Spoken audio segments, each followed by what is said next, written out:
দেখো আজকের ক্লাসে 2 নম্বর অধ্যায়ের পাইচিত্র চ্যাপ্টারের পাইচিত্রের অঙ্কগুলি করব। তো দেখো পাইচিত্র সাধারণত 2 রকমের হয়, 2 টাইপের হয়। তার মধ্যে আজকে প্রথম টাইপ আমরা আজকে শিখব। তো প্রথম টাইপ দেখো 4 নম্বর অঙ্কটা প্রথম টাইপের অঙ্ক। দেখো কী করে বলা গেল, শতকরায় দেখো তথ্য যেখানে দেওয়া থাকবে, যেখানে যদি শতকরায় লেখা থাকে তাহলে এটা হচ্ছে প্রথম নাম্বার টাইপ। আর দেখো 5 নম্বর অঙ্কতে তথ্য যেখানে দেওয়া আছে, মূল্য 100, 320, 100, এগুলো কি তথ্য? তো স্লাইস পাউরুটির মূল্য। এখানে দেখো শতকরা কথার কিন্তু লেখা নেই। তাহলে দেখো এখানে শতকরা কথাটা লেখা ছিল, প্রাপ্ত নম্বর যেরকম বাংলাতে 15, ইংরেজিতে 20, এখানে কিন্তু শতকরা কথাটা লেখা ছিল, কিন্তু এখানে কিন্তু শতকরা কথাটা লেখা নেই। তো এইরকম যদি হয় যে শতকরা কথাটা লেখা আছে, সেটা তাহলে আমরা বলবো টাইপ 1। টাইপ 1-এর অঙ্কটা একটু ইজিলিভাবে হয়ে যাবে। আর টাইপ 2টা এরপরের দিন নেক্সট ক্লাসে আমরা কী করে হয় সেটা কিন্তু আমরা শিখে নেব। তো দেখো আঁকানোর জন্য তোমাদের কিন্তু রুল, কম্পাস, স্কেল এবং কিন্তু তোমাদের চাঁদা লাগছে। তো তোমরা এগুলো নিয়ে জ্যামিতি নিয়ে বসে পড়ো। তো চলো দেখি অঙ্কটা কী করে করা যায়। তো দেখো তার জন্য আমরা প্রথমে একটুখানি এই ছকটা কিন্তু করে নেব। এই ছকটা তোমরা প্রথমে আঁকিয়ে নাও। এইভাবে ছকটা আঁকাবে। তো প্রথমে লিখেছি দেখো বিষয় বাংলা, ইংরেজি, অঙ্ক, পরিবেশ এবং শারীর শিক্ষা ও হাতের কাজ। যেগুলো উপরে বিষয় বলেছিল সেই বিষয়গুলো কিন্তু আমি খাতায় টুকে নিয়েছি। এবং এই যে এই বিষয়ের নিচে কী কী করতে লাগবে দেখো, প্রাপ্ত নম্বর শতকরায় কী দেওয়া আছে, প্রথমটা বাংলার জন্য 15, ইংরেজির জন্য 20, আর অঙ্কের জন্য 30, পরিবেশের জন্য 15, আর স্বাস্থ্য এবং শারীরশিক্ষার জন্য কত বলেছে, 20। ঠিক আছে। এবার দেখো তার পরেরটা কী লিখেছি, প্রাপ্ত নম্বর ভগ্নাংশে। আর ভগ্নাংশে কী করে আনবো, আমরা জানি শতকরা থেকে ভগ্নাংশে আনার জন্য কী করতে হয়, 100 দিয়ে ভাগ। তাহলে 100 দিয়ে ভাগ করি। দেখো 5 দিয়ে যদি আমরা কাটাকাটি করি তাহলে কত হবে, 3 × 5 = 15, আর 5 × 20 = 100। তাহলে আমার কথা হচ্ছে তাহলে 3/20। ঠিক আছে। পরেরটা কীভাবে করি, 20 এটাকে যদি শতকরা ভাঙি তাহলে কী হবে, 100 দিয়ে ভাগ, 5 × 100, তাহলে 1/5 = লিখবো তাহলে 1/5। একইভাবে 30% আছে, এটা 30 কি শতকরা লেখা আছে, শতকরা থেকে আমরা কী করবো, ভগ্নাংশ আনবো। ভগ্নাংশ আনার জন্য 100 দিয়ে ভাগ, 0 0 কাটলাম, তার কত থাকলো আমার 3/10। পরেরটা কীভাবে, 15, প্রত্যেকটা শতকরা লেখা থাকলে এবার আমরা কী করবো, ভগ্নাংশে নিয়ে আসার জন্য 100 দিয়ে ভাগ করে দেবো। 100 দিয়ে ভাগ করতেছি, 5 দিয়ে কাটলে কত হবে, 3 × 5 = 15, 5 × 20 = 100, অর্থাৎ কি আমার 3/20। আর কত 20 আবার পরেরটা 100, 5 × 20 কত 100, 1/5 = 1/5 হয়ে গেল আমার। এবার দেখো কি বলছে, কেন্দ্রীয় কোণ এবার আমাকে বার করতে হবে। পাইচিত্র করার জন্য পাইচিত্রের ছবিটা আমরা একটু পরে আঁকাচ্ছি, তাহলে তুমি বুঝতে পারবে। একটা বৃত্তের মধ্যে বাংলা কতখানি আছে সেটা আমরা বার করব। তো ওটার জন্য কি কোণ বার করতে হবে আমাকে। আমরা জানি বৃত্তের মোট কোণ কত হয়, 360 ডিগ্রি। তাহলে আমরা 360 ডিগ্রিকে দিয়ে 3/20 গুণ করে দেবো। মানে 360 ডিগ্রি, মানে 3/20, 360-এর মধ্যে কতখানি আছে সেটা বার করবো আর কি। 0 0 কাটলাম, 2 দিয়ে যদি 36 কাটলে কত হবে, তাহলে 18, 3 18 আমরা জানি কত হয় 54। পরেরটা কীভাবে, 360 গুণন কত 1/5, আর যদি 5 দিয়ে কাটাকাটি করি তাহলে কত হবে 72 = কত 72 ডিগ্রি। এগুলো কিন্তু ডিগ্রিতে আছে, হ্যাঁ। একইভাবে পরেরটা যদি 360 ডিগ্রি গুণন কত 3/10, 0 0 কাটলাম, তাহলে কত হবে 3 6 18, 3 3 9 10, 108 ডিগ্রি।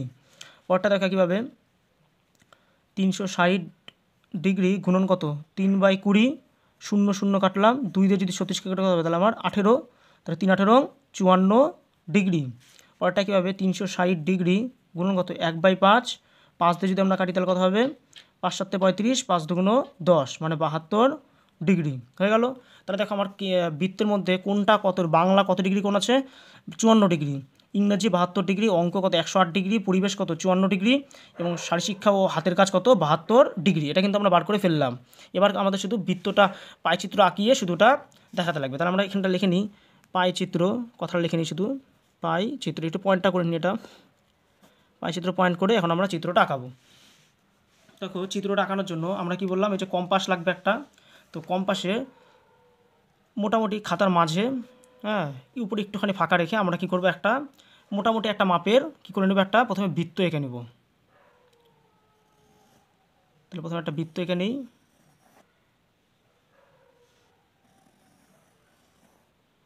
দেখো বৃত্ত আঁকা হয়ে গেল। এবার বৃত্ত আঁকার পরে যে বৃত্তের কেন্দ্রটা পেলাম, এই কেন্দ্রটা কিন্তু ভালোভাবে ফোঁটা দিয়ে রাখতে হবে, হ্যাঁ। এই কেন্দ্র থেকে আমাদের কী করতে হবে, এরপর একটা বৃত্তের ব্যাসার্ধ নিতে হবে। বৃত্তের একটা ব্যাসার্ধ নেব। তাহলে বৃত্তের ব্যাসার্ধ নিয়ে নিই। এই হয়ে গেল আমার বৃত্তের ব্যাসার্ধ। তাহলে প্রথম আমার কাছে কি একটা বৃত্ত আঁকানো, তুমি যে কোনো মাপ নিতে পারো। আমি মোটামুটি একটা মাপ নিয়েছি, তোমরা যে কোনো একটা মাপ নিয়ে বৃত্ত আঁকিয়ে নিলে তারপরে একটা ব্যাসার্ধ আঁকাবো। ব্যাসার্ধ আঁকানোর পর এবার আসবে আমার চাঁদার কাজ। ঠিক আছে, এবার হবে আমার চাঁদার কাজ। দেখো প্রথম বাংলা কত ডিগ্রি কোণ বলেছে, বাংলা কত ডিগ্রি কোণ বলেছিল 54 ডিগ্রি। তাহলে প্রথমে আমাকে 54 ডিগ্রি আঁকাতে হবে। দেখো 54 ডিগ্রি আঁকানোর জন্য আমরা চাঁদাটাকে প্রথমে বৃত্তের কেন্দ্রতে বসাবো এবং বৃত্তের ব্যাসার্ধের ওপর বৃত্ত কেন্দ্র এবং ব্যাসার্ধ বরাবর যে তারটা দিয়েছি তার উপরে আমরা বসালাম। বসানোর পরে আমরা 54তে ফোঁটা দেব। 54 ডিগ্রি, এই 55 ঠিক আগেরটা। ঠিক আছে, আর আমরা চাঁদা তো জানি চাঁদা কী হয়, নিচের ডিগ্রিগুলো আমরা নেব, নিচেরগুলো নেব, উপরেগুলো কিন্তু নেব না, নিচেরগুলো নেব। তাহলে এই যে 54 নম্বর করে ফেললাম। 54 করার পরে এবার আমরা স্কেল দিয়ে সেটা দাগটা টেনে নেব। স্কেল দাগটা টেনে নিই। দেখো আমরা বৃত্তের বাইরে অবধি দাগ দিলাম না, বৃত্তের বিন্দু কিন্তু এই যে বিন্দু কিন্তু বাইরে অবধি গেছিলো, কিন্তু আমরা বাইরে অবধি দিলাম না, কারণ আমার বৃত্ত অবধি লাগবে, সেজন্য আমরা বৃত্ত অবধি করলাম। দেখো তারপরে ডিগ্রি কত বলছে, 72 ডিগ্রি ইংরাজি। তাহলে ইংরাজিটা যখন আঁকবো এইখানে একটু নিয়মটা তোমাদের কিন্তু ভালোভাবে মনে রাখবে। তখন কিন্তু আমরা এই ব্যাসের উপর বসাবো না, তখন আমরা এই ব্যাসার্ধের উপর বসাবো, ওই ব্যাসার্ধের উপর বসাবো না। তখন আমরা এই যে বাংলার জন্য যে ব্যাসার্ধটা পেলাম এই ব্যাসার্ধের উপর আমরা তখন চাঁদাটা বসাবো এবং একইভাবে আঁকাবো। 72 ডিগ্রি বলেছে, তাহলে যে 70, তারপরে 71, 72, এই যে 72 ফোঁটা দিয়ে দিলাম। এবার 72-এর দাগটা আমি মিলিয়ে দিব।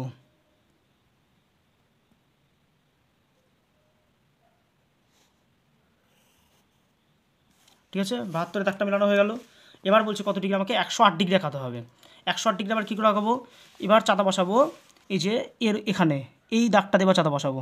দেখে একটা করে আমরা কিন্তু দাগ বৃত্তে ব্যাসার্ধ আঁকাচ্ছি এবং তার উপরে চাঁদা বসাচ্ছি। ঠিক আছে, দেখো এখানে 100, এখানে কত 100, 110, 110-এর ঠিক 2 ঘর আগে,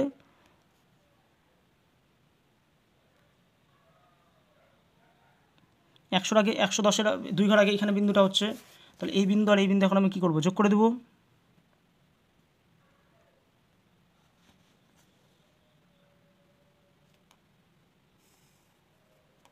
হয়ে গেল। তারপরে কি করব, কত ডিগ্রি বলেছে, এবার 54 ডিগ্রি আঁকাতে বলেছে। তো 54 ডিগ্রি এবার বলছে পরিবেশের জন্য, তাহলে 54 ডিগ্রি আবার কী করব, এই ব্যাসার্ধের উপরে কম্পাস চাঁদাটাকে ধরবো। প্রত্যেকবার দেখো একটা করে ব্যাসার্ধ আঁকাচ্ছি, আর ঠিক পরের যে ব্যাসার্ধ আঁকাচ্ছি সেই ব্যাসার্ধে আমরা কিন্তু চাঁদাটাকে বসাচ্ছি। 54 ডিগ্রি কীভাবে, নিচেরটাকে আমরা দেখবো চাঁদার 50, এই দাগটা কি 55, 55 ঠিক আগের ঘরটা, এই হয়ে গেল আমার 54, এটাও হয়ে গেল। তাহলে 54টা এবার আঁকে নিই।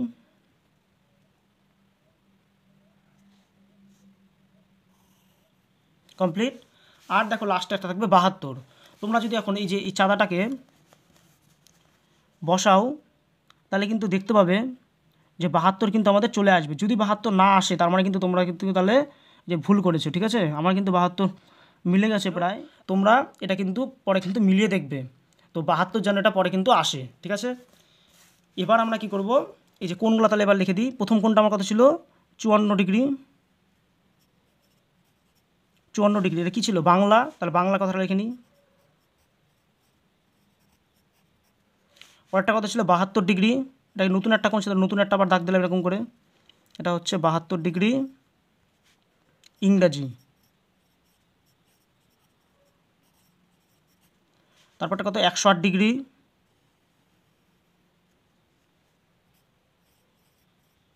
এটা বলছে অঙ্ক।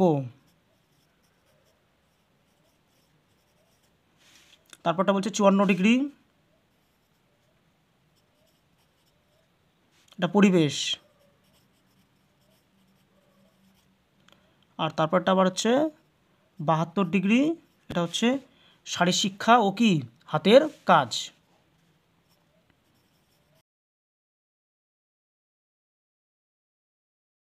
শারীরশিক্ষা ও হাতের কাজ। ঠিক আছে, তো এই ছিল তোমাদের হচ্ছে পাইচিত্র টাইপ 1। এর নেক্সট ক্লাসে আমরা কিন্তু টাইপ 2 কিন্তু তোমাদের শিখিয়ে দেব।